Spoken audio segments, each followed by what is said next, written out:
ওর সাথে আমার রিলেশন ছিল প্রায় 1.5 বছর। আমার বাসা থেকে আমার বিয়ে ঠিক করে, ভালো বিয়ে পাইলে বাবা মারা রাজি হয়ে যায়, বিয়ে ঠিক করে। আমার যখন বিয়ে ঠিক হয়েছে, আমার দিনগুলা যে কিভাবে গেছে, ওর অবস্থা যে কি হয়েছে, ও না খাইতে না খাইতে ওর গাল এগুলা ভিতরে চলে গেছিল। ও ভাবছে ও যদি আমার হারাইলে, আমিও ভাবছি যে আমি যদি ওর কাছে যাইতে না পারি। আমাদের দুইজনের এক হওয়া যে এত কঠিন ছিল, সেই কঠিনকে আমরা জয় করে নিতে পারছি।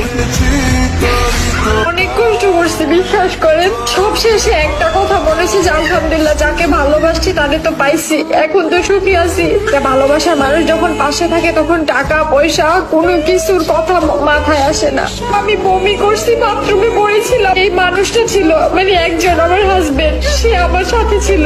আপু শোনেন, আপনাদের অবশ্যই বাবা আমার জন্য মন খারাপ হবে, কিন্তু দেখেন এখন আমাদের বিয়ে হয়েছে, ফ্যামিলি ঠিকই মেনে নিছে। শুধু শুধু বাবা মাকে খুশি করতে যাইয়া আপনি একটা ছেলে জীবন নষ্ট করে দিয়েন না। যত বাধা আসুক, এখন ইনশাল্লাহ বিয়ের পর সবাই রাজি হয়ে যাবে।